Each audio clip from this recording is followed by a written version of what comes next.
what is extraordinary about it is the consistency of the stories amongst people who are of sound mind, who come forth very reluctantly, as Mary has, who doubt their own stories, who describe what they've gone through with great emotion. All right, are you saying then, Doctor, that it happened to them, or that they firmly believe it happened to them?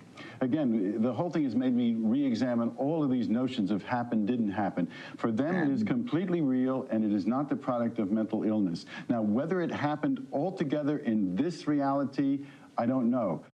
Now, while scrolling through the Wikipedia page for the narrative of the abduction phenomenon, the details of the experience are so vast and well documented that it simply renders the hallucination claim unlikely. And when else in our history have we ever had a mass, widespread false memory syndrome like this? Could all of this really be some kind of complicated yet very specific mass delusion? One that affects all 5 senses, the likes of which we have no agreeable scientific name for, that somehow is almost always consistent with most of these variables?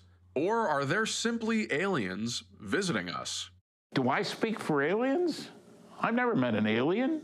Stanton Friedman is a nuclear physicist who worked on advanced classified aircraft and rocket programs for General Electric, General Motors, Westinghouse, and many more. Since 1970, Friedman has also been a professional ufologist and was the first civilian investigator of the Roswell incident. And he believes that we currently have the science to prove that interstellar travel is possible. The studies on interstellar travel, and I know something about them because I worked on those studies. The science and technology that we know a great deal about tells us that if you play your cards right, you can go to the stars. It's going to cost a tremendous amount of money. I'm not saying this is easy. Look, if I told you about an aircraft carrier that could operate for 18 years without refueling, you'd say you're crazy, man, if I told you that 50 years ago. But it's real. This camera, if you told somebody you could do what this thing does 70 years ago, he'd have laughed his head off. Gigabytes? Come on, what are you talking about? You know?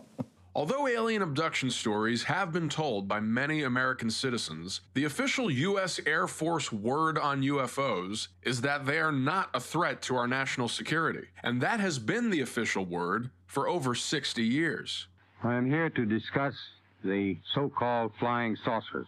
Since 1947, we have received and analyzed between 1,000 and 2,000 reports, the great bulk of them. We've been able to explain them as hoax